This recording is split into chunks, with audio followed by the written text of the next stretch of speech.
Hello everyone, मेरा नाम विनीत है और आज के वीडियो में हम बात करेंगे कार्बन एंड इट्स कंपाउंड्स का last part, fourth part, fifth part होगा इसका, जो कि है इथेनॉल एंड इथेनॉइक एसिड्स के बारे में।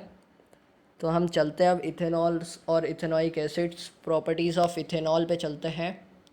तो प्रॉपर्टीज़ ऑफ इथेनॉल ये डब्बे में जो दिया हुआ है पढ़ सकते हैं आप, मतलब मेरी पढ़ने की इसी ज़रूरत नहीं है। मैंने एक बार देखा है पढ़ के इसको वीडियो बनाने के पहले, तो मैंने सोचा कि भाई मतलब बहुत सिंपल सी चीज़ें दी हुई है इस डब्बे में, जो मतलब ऊपर जो जो लिखा हुआ है प्रॉपर्टीज़ ऑफ इथेनॉल में, तो वो खुद भी मतलब आप लोग भी समझ सकते हैं वो पढ़ के। हम डायरेक्ट रिएक्शंस ऑफ इथेनॉल पे चलते हैं।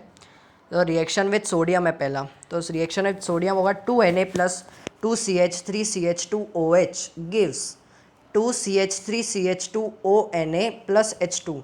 तो ये जो है 2CH3CH2ONA ये जो है वो है सोडियम इथॉक्साइड बोलते हैं इसको, ध्यान रखना। ये ना मतलब जो जो भी चीज़ें ना मॉलिक्यूल्स जो बनते हैं ना रिएक्शन में से, वो बहुत बार पूछते हैं। Alcohols react with the sodium leading to the evolution of hydrogen with ethanol. The other product is sodium ethoxide. Can you recall with the other substance produce hydrogen on reacting with metals? एक और चीज़ ध्यान रखना है कि ethanol को alcohol भी बोलते हैं। अल्कोहल तो सबको पता ही होगा, बताने की ज़रूरत नहीं है। सेकेंड पे चलते, reaction to give unsaturated hydrocarbon, heating ethanol at 443 kelvin with excess concentrated sulfuric acid results in the dehydration of ethanol to give ethene CH3C2OH in the presence of hot concentrated H2SO4 gives CH2 double bond है, ये भी ध्यान रखना, CH2 plus H2O। तो इसका हम अगर जैसे मॉलिक्यूल ये दिया हुआ है यहाँ पे, अगर इसका हम बनाएंगे, इसका जो बनेगा इसका स्ट्रक्चर, वो उसमें डबल बॉन्ड लग जाएगा, वो ध्यान रखना। Where the concentrated sulfuric acid can be regarded as a dehydrating agent which removes water from ethanol। फिर ये डब्बा पढ़ लेना एक बार, प्रॉपर्टीज़ ऑफ इथेनॉइक एसिड, ये भी मैंने पढ़ के देखा हुआ है। इसमें कुछ मतलब ऐसा कुछ है नहीं कि जो मैं आपको बता सकूँ, मेन चीज़ें खुद भी समझ सकते पढ़ के, ये इतनी अच्छी चीज़ें हैं यहाँ पे। उसके बाद हम रिएक्शंस ऑफ इथेनॉइक एसिड पे चलते हैं। तो सबसे पहला है एस्टरिफिकेशन रिएक्शन। ये पूछा जाता है मतलब अधिकतर पूछा जाता है एग्ज़ाम्स में, ये एस्टरिफिकेशन रिएक्शन। और एक और है इस आगे की रिएक्शन, एक और है, वो मैं आगे बताता हूँ। अभी पहले हम चलते हैं इथे एस्टरिफिकेशन। तो एस्टरिफिकेशन रिएक्शन जो है, esters are most commonly form by reaction of an acid and an alcohol. Ethanoic acid react with absolute ethanol in the presence of an acid catalyst to give an ester. तो इसका जो बनेगा वो है CH3COOH, जो कि होता है इथेनोइक एसिड, ठीक है, प्लस CH3 या एसिटिक एसिड भी बोल सकते हैं, प्लस CH2OH, ये होता है ethanol in the presence of acid. ये रिवर्सिबल रिएक्शन है, रिवर्सिबल रिएक्शन।